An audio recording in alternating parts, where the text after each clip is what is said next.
Hello, I'm Dr. John Middleton. This is Family Life in the North Country. Start with question. It says, is it true that old people become more conservative? My grandfather has values from the Dark Ages. Old people becoming more conservative. I don't know. I'll let you know when I get old. But seriously? No, that's not really true. As a group, older people don't become more conservative. In fact, they become more liberal, but they haven't become as liberal as the society around them. So they appear to be more conservative. But if you ask any oldster you know, and I'd suggest that you do that, ask them if their views today are more liberal than they were when they were younger. And I think virtually without exception, you're going to hear them say, oh, things aren't like they used to be, and I'm much more relaxed and liberal about my viewpoints now than when I was a youngster. You have the same kind of thing about religion. I've heard that question over and over again about religion. As people get older, do they become more religious? And the same answer, basically. Not really. I've researched that. I've done a lot of surveys with old people. By the way, old is always 10 years older than what you are. And here's another question, rather serious question. The person said, my kid brother has been diagnosed alcoholic. Now, what's the best treatment? Now, the best treatment is what works. That may sound like a foolish answer, but really it isn't. A lot of research has been done trying to figure out the best treatment, but by comparison, less research has been done on alcoholism than most other areas. But what works for an alcoholic might be a reprimand, it might be a court sentence, it might be group therapy, it may be individual therapy, it may be chemotherapy, psychotherapy, support, or imprisonment. Now here's what we find. We find that the leaders of each type of therapy, they proclaim loud and clear that this is the best and get so much results that they can prove it. But when you start comparing them, you have a strange thing. None of them are considered particularly good by the usual standards. All of them benefit some people, but none of them seem to benefit everybody. And you get into a cost factor. Some treatment centers charge $1,000 a day. Now you compare that type of treatment center with somebody who, say, has a ball and chain on his leg and he's out working on the highway because he had a DWI. And the results are about the same. My prior work, I worked for Ben. He was a commissioner of alcoholism for the state of Texas. I was a consultant for him, Mr. Freeman. Fine old Ben. And I worked in a setting where we had, during my tenure there, we had approximately 10,000 alcoholics come through that center. So as a consultant for therapy for alcoholism, I've had an opportunity to see many kinds of treatment. And I came up with some recommendations. Try to get, for example, the AA program to improve. But the National Center for Alcoholism wouldn't have anything to do with it. Clearly rejected the idea without any even hint that they would try it to see if it worked. But my recommendations on alcoholism is no tolerance. No tolerance for missed work or DWI and the like. Make it plain, Make it clear, make it simple, and make it work. Stick to your guns. Now, those who will benefit from treatment will benefit from that approach. Those who won't, you're not going to hurt them. If somebody doesn't show up for work because been out drinking or binging, that sort of thing, what do you tell somebody if you make a cushion for them and try to ease them? Say, well, we'll be nice. Of course, they'll say that won't happen again. But no, penalty. If they're out of work, dock them. If they have a DWI, charge them.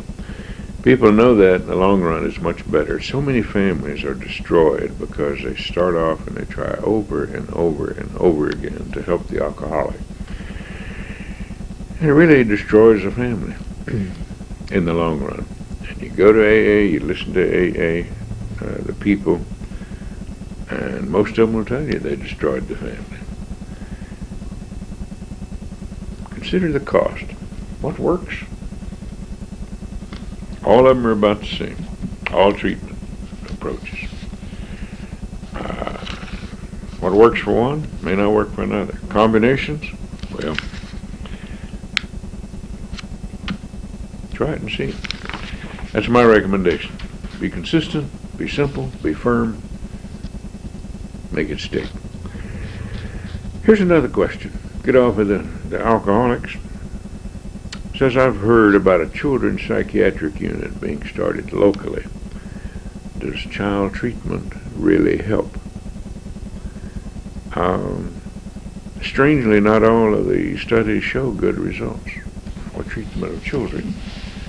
And it's a little puzzling because most of us do. Now, there are hospital care units that are for very disturbed children who are dangerous to themselves or others. And there are always some children who need, in fact, to be in mental hospital settings because of the danger to themselves or others. Now, here's what I've observed over a period of many years watching children, being with children in treatment centers, being around them. I found that when children are on an adult unit, in other words, a child who is mentally disturbed is with adults who are mentally disturbed, they're not exploited. An adult, sometimes several, will sort of adopt the child, take them under the wing, care for them, really learn to care. Maybe it's good for the adult patient as well, but learn to care, protect the child. I've seen the children then on all children's units. You don't have that. You have the children competing with one another. You have all sorts of pecking orders, as you know. The one on top gets to peck all the rest of them. If you've never been around chickens, I recommend it. You'll see how we all act to some extent. But the Harvard Mental Health letter on this subject of children's units seems to support the idea that children's units, for various reasons, aren't really as effective as we would like for them to be, and they're not particularly beneficial compared to other treatments. Now, most children can be treated at home, and that's where I think the best treatment is. Children who are disturbed, the emotionally disturbed child, really takes a price. Really makes a real dent in family relations. The families of autistic children, families in which there is an autistic child, are using all sorts of fancy labels today, like the challenged and so on, various ways people are challenged. But I take my hat off to a family that can cope with a child. I've seen them so often. One of these children who is really difficult to work with, difficult to be in a family. I've seen families dedicated in protecting and preserving and loving these children in spite of it and staying together. Others, they break up. Families just break up. It's too much of a strain. Either the father or the mother says, I'm out of here. Well, so much for children's units. Think hard. I lobbied a great deal in Texas to get children's treatment centers. I thought it was a good idea. Everybody around me thought it was a good idea. And as a mental health department employee, that's how I was a lobbyist.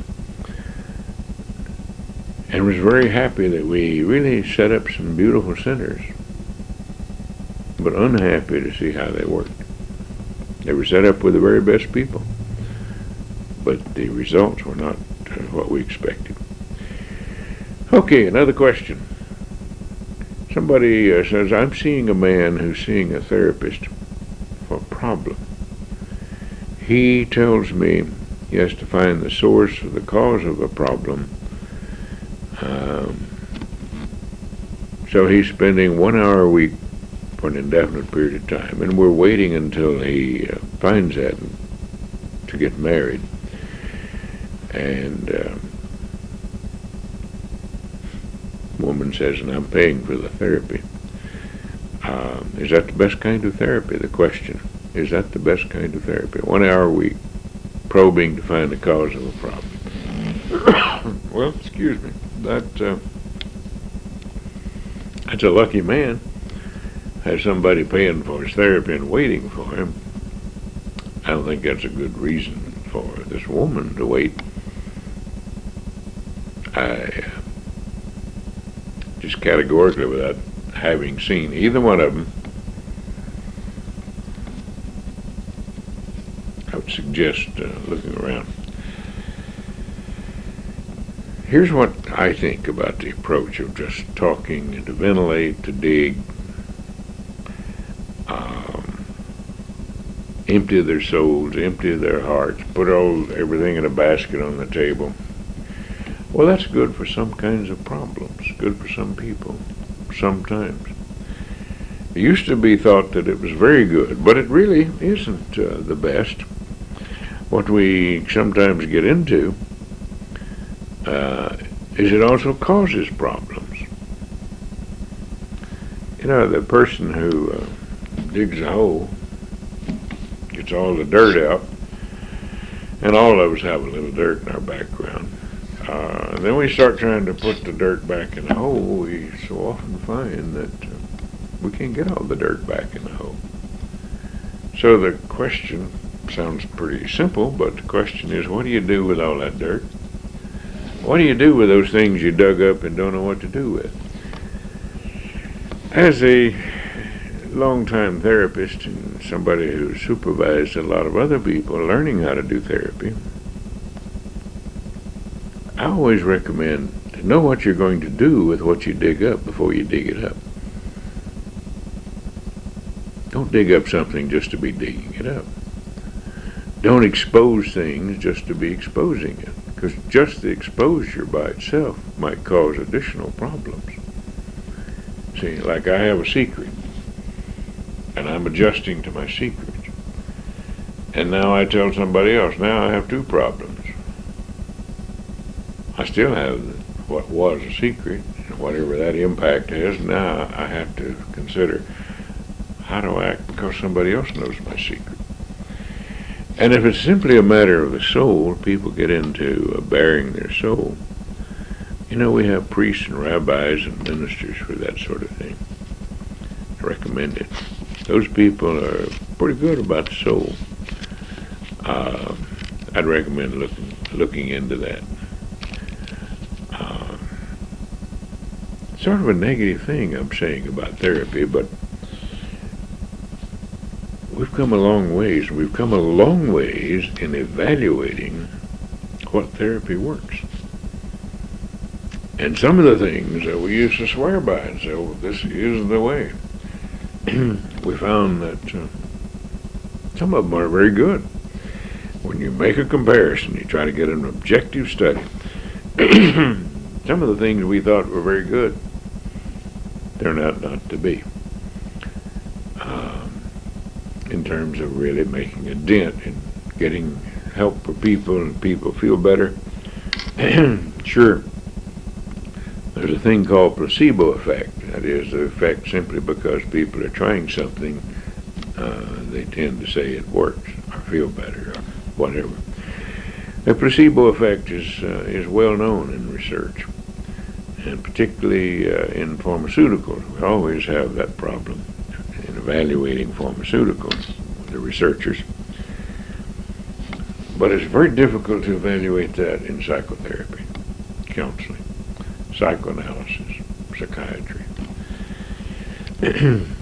Somebody can come along and say, what difference does it make? A person feels better anyway. That's the goal. Okay, there's always merit to that. And so we depend on placebo effect. That's a good thing. It reminds me, though, this question about when he finds out the answer, then they can get married. When he finds out the problem, it reminds me of what I used to hear about alcoholics. In doing group therapy with alcoholics, I used to hear the statement often, I'll quit drinking when I find out why I drink. And my answer to that most of the time in these settings was, well, when you really find out why you drink, you may want to drink more. So don't wait for that. I'm Dr. John Middleton. This is Family Life in the North Country. Have a good day.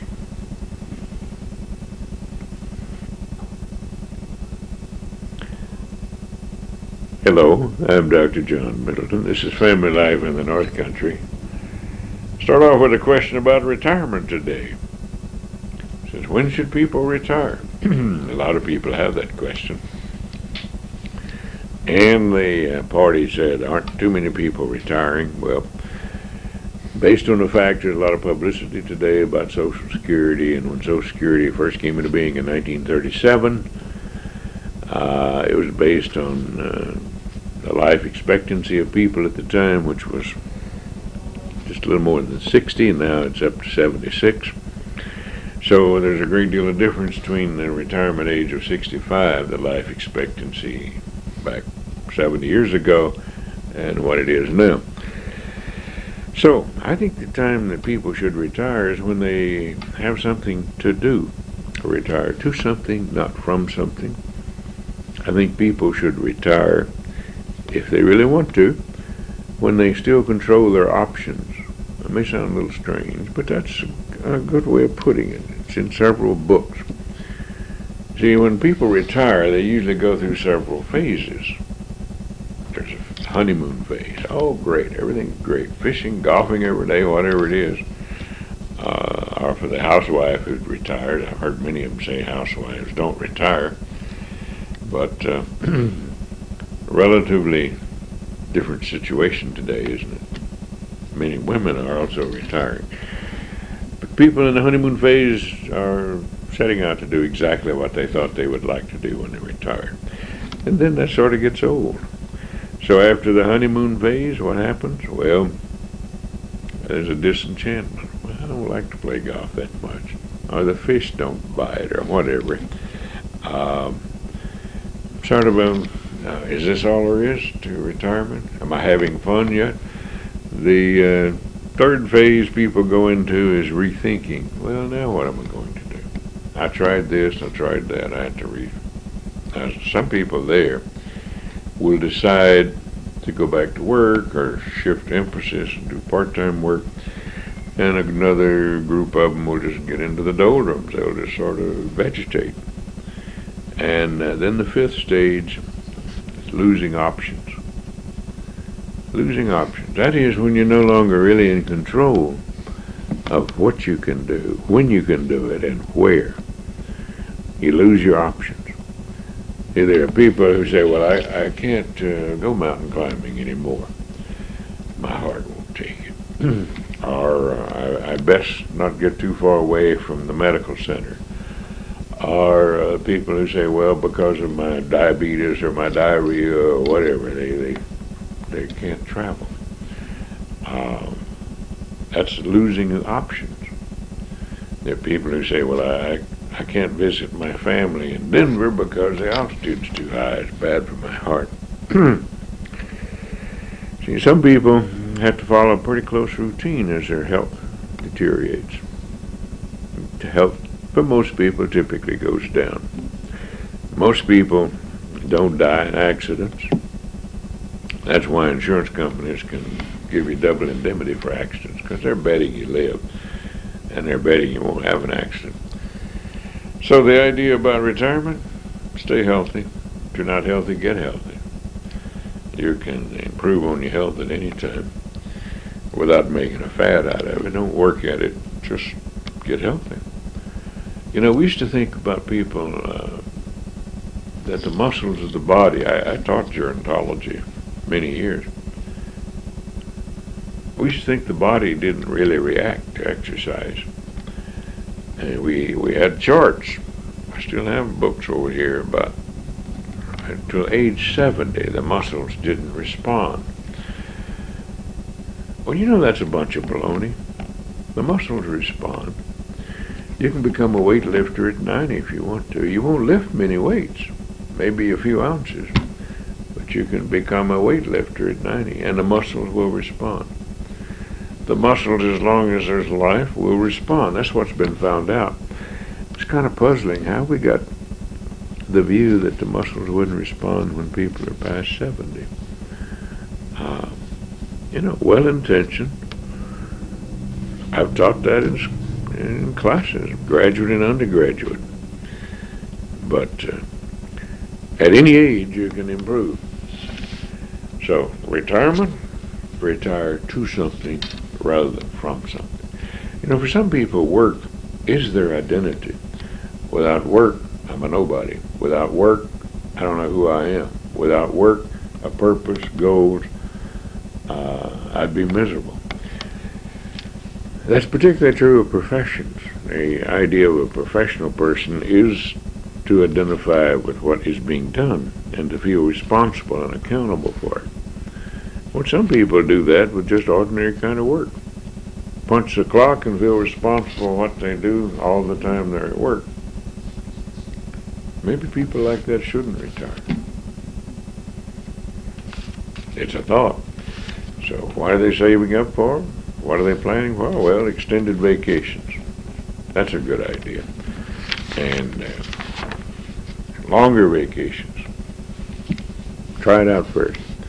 There are numerous companies, the big companies, have flexible programs like that where people can retire and do very well at it by testing it, taking a month's vacation. Then the next year or two, they take 6 weeks vacation. Sort of get people used to the idea. And it's selfish. It's good for the company, too. Well, here's another question, a little bit of a puzzle question. It says, what happens to a woman's mind when she has an abortion? You know, it's a loaded question there. Some people are going to disagree with me before I say anything. There are many people who have very strong opinions, excuse me, regardless of the circumstances. And that's fine. I have strong opinions too. I've watched it though. I've watched people in these circumstances for about 50 years, 51 years actually. June the 1st. 51 years ago I started out as a professional, full-time. And here's what happens. We used to think that people who had depression always had an abortion, always had a depression. That's what was the statement 51 years ago. I recall it very clearly. We find that's not really an automatic thing. We find that some people in our throwaway society today, if something doesn't work, throw it away. They do that with everything, including a child who may be inconvenient. They'll throw the child away. But most people don't get by with doing that, even though they may have been reared in the throwaway society. The child is part of the family. Before it's born and after it's delivered, whether it's a premature delivery, it's so premature it's called an abortion, or whether it's delivered later. Just like a miscarriage. A miscarriage, many people feel very closely, very clearly of the mind and that the miscarried baby, for whatever reason, was nonetheless a baby. And there are people who seem to get by without any emotional impact, without any disturbance, maybe for several years, and then sometimes it hits them later. I've worked in all phases of this sort of thing.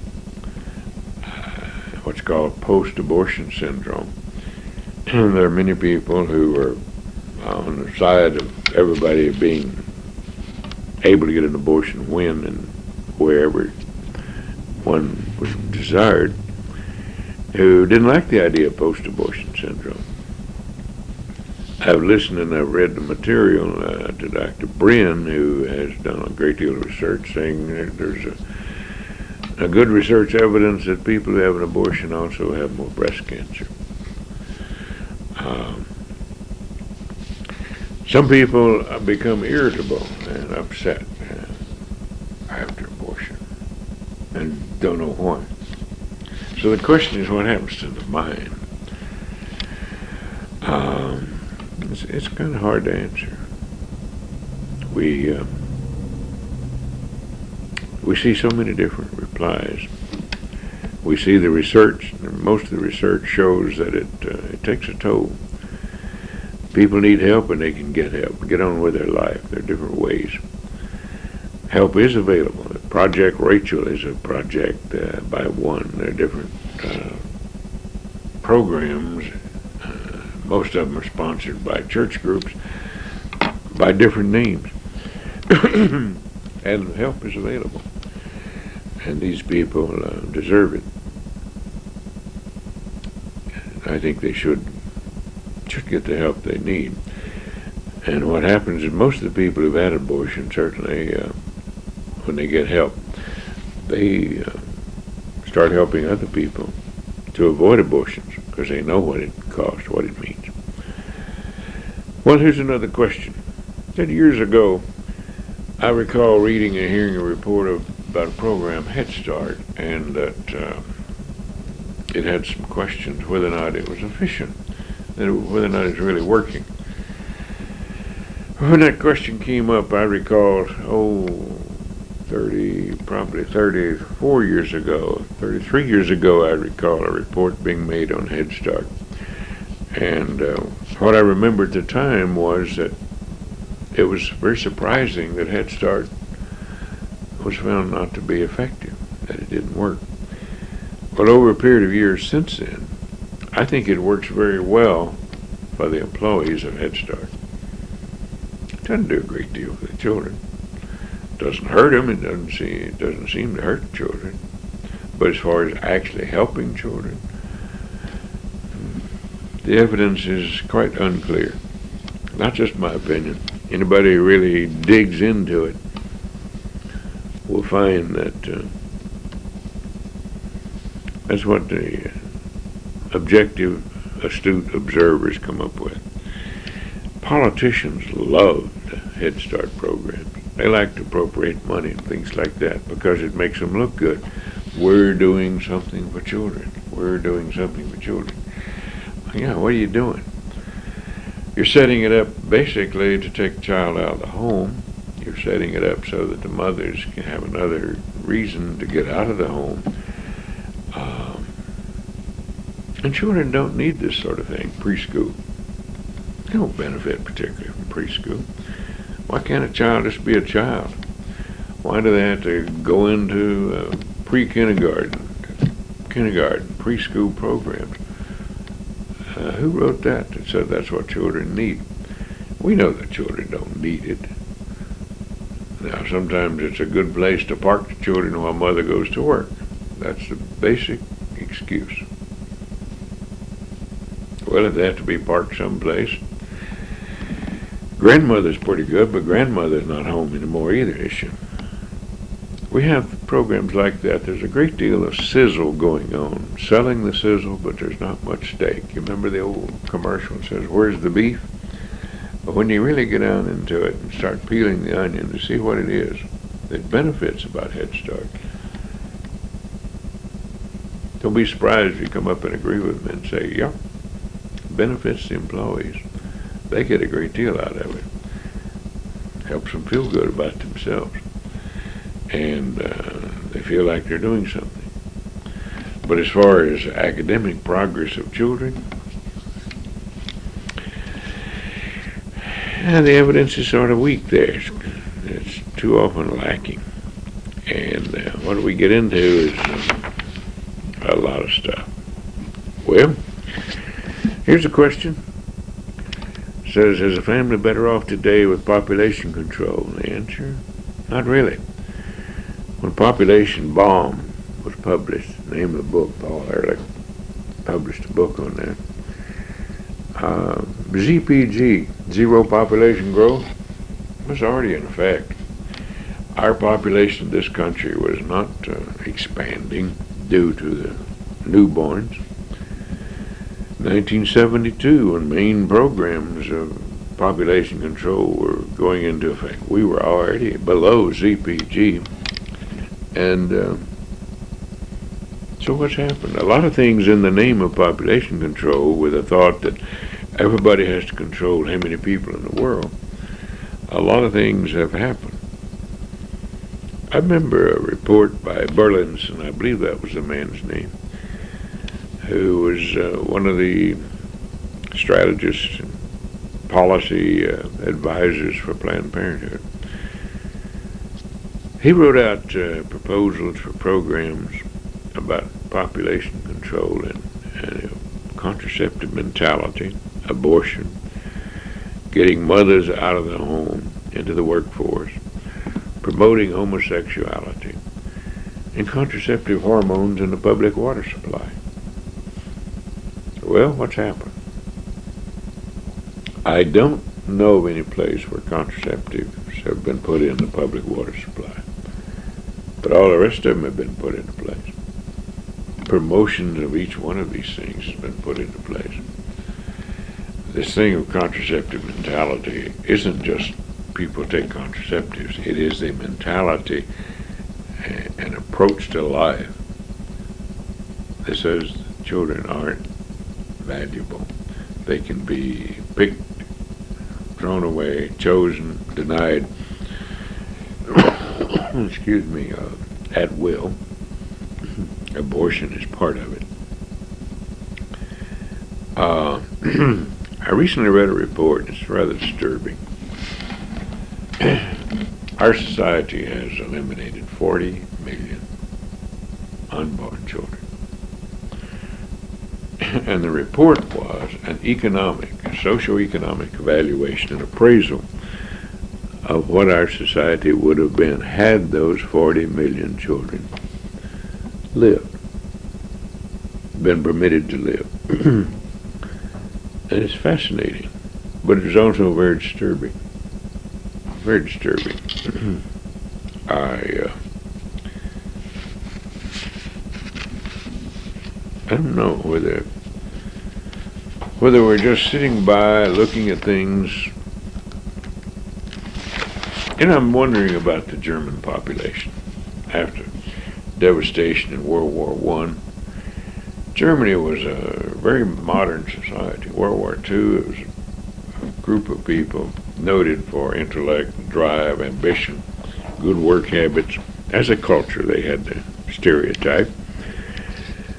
And what happened to them? How many people were killed in the Holocaust? Who killed them? What were the German people doing? Standing by, just watching them? Becoming part of it, participants? What kind of mentality happens to allow a Holocaust? And otherwise a good society. It's strange, isn't it, when you really think about it that way? Well, are we doing the same thing? Let's say 9 million, that's a number I've heard oftentimes in reference to the Holocaust, but let's say that we have 40 million that we've lost. Is that enough to think about for the day? I'm Dr. John Middleton. This is Family Life in the North Country. Have a good one.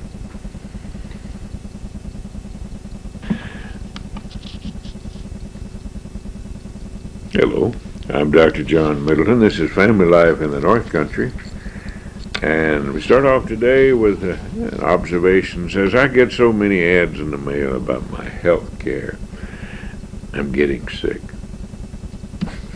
Well, I wasn't sick before. Is there any connection? And the man who said this was sincere. He thought he was getting sick. Well, possibly some people are suggestible. Anything they read about, they think they have it. Used to hear it called the sophomore disease. The sophomore medical student got every illness and disease in the book as he studied them. But number one, you don't have to read them. You don't have to open that kind of mail. But I agree with it, the observation about so much stuff coming in, and so I don't know what percentage of the television ads are now about health, but it's a little overwhelming. So, is there a connection? Well, don't be so suggestible and leave some of it at the post office. And here's an interesting question that came up. Listening to some people, one of them said, my brother and I are in this argument. He says that little white lies are okay and they're good in the family, and I'm the opinion that they aren't. So they turned to me. I thought it might be well shared. What's my opinion about it? Well, I'd put it in perspective. I don't know quite what a little white lie is. See, what's little to one person may not be to another one. May be different sizes. What's big to me may not be big to you. But I also think of children learning. And what are we teaching children if we set the pattern that white lies are okay?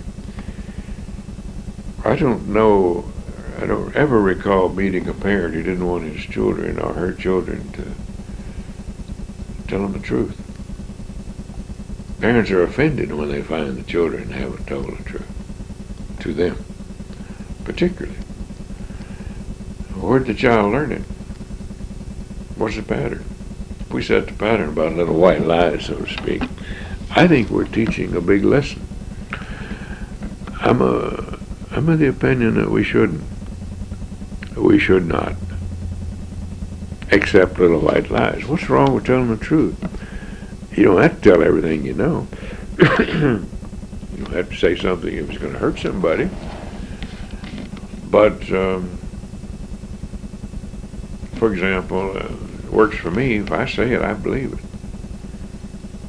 I don't see any reason to try to remember now. I told this one here and this one here. Try to keep track of little white lies or big lies. The little things grow into big ones. I'm reminded of the scripture saying, if you can trust a man in little things, you trust him in big things. Does that apply to little white lies? And I'm wondering if Moses came down off the mountain with a color code on lies. It says, thou shalt not lie except, or when it's white, or it's purple, or yellow, or something. I don't know. But I recommend not going for that. You know, I believe that so strongly. I used to have a little trouble with secretaries. Once upon a time, I had quite a corps of secretaries working in a place where I was. And I did not like for them to say, I'm sorry, Dr. Middleton is not in, when I'd hear them say it. I'd tell them every time I got a new one, I would say, your job does not include lying. And if I catch you lying, I'm going to wonder what else you lie about. If I'm in and I don't want to see somebody, say it that way. I'll tell you. When I'm in the office, I'm too busy or I'm tied up with something, just say it. That I've asked not to be disturbed for 10 minutes or something. And, but to say somebody is out, no, that doesn't work for me. Didn't then, it doesn't now. So I agree with the brother who said, hey, I don't go for it. I know some families get all bent out of shape about little white lies. Say, well, that's okay in a family. I'm not saying that all crimes are the same or all sins are the same. No. Well, here's another question. It says, how do you see families coping or reacting today in a society that seems to be falling apart? Well, falling apart in our society, I don't think families are coping very well at all. Here's what's happening. As our society becomes less and less integrated, we have a need for the family to become more and more cohesive. It's always been in sociology sort of a balance. Open societies, closed families. Open families, closed society. In other words, people growing up in families have a need for security, firmness, boundaries. A community needs boundaries. Definition of a community includes boundaries. Definition of a society includes boundaries. The definition of a family. This is where my family starts and the rest of the world starts. Stops here and starts there. We need that. Important. So, what we're seeing though today is rather serious. We're seeing a society that's taking all the restrictions off. And we see families doing the same thing. And that's not good for people. That's not good for people to grow up in. It'll backfire. And unfortunately, we're seeing the aftermath of much of that. Well, here's one. It says, I have a neighbor who's a single mom and really struggling. All 4 of her children wear labeled clothes. I think the word designer, but I'm not sure it was in the question. And the party says, I know she gets welfare, some welfare assistance, social service. The question was, do I think it's right? Well, let's look at that. I don't know whether it's right. I certainly wouldn't know the attitude of the mother without listening to her. I never did pass that course of mind reading long distance 101. But what does it mean?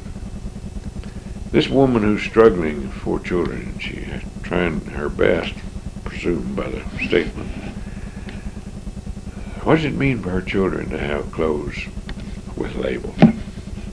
Is she saying to the public, she wants her children to say to the public, I'm not poor, we're not poor, we can have what other people have? Is that what's going on there? I don't really know. But that may be. Or is it her way of saying, I'm doing a good job, and the children will love me if they can be like everybody else? I know that fads are notorious. I've had people come to see me talk about not having money. Oftentimes when they start to pay the bill, they say we don't have any money. I've seen people who do without milk for the children, but they'd buy their cigarettes. I've seen people who say, no, we can't afford you, we can't pay for this. Children have on shoes that might have cost $150. And they're going to outgrow them. And, you know, anybody listening knows how fast kids' feet grow. Very few shoes are worn out these days. So this thing about labels, I have a thing about labels. I'm prejudiced there, and I'll admit it. My children know it. They know that I don't like to wear labels. I had somebody give me a shirt with a label on it. I don't like that.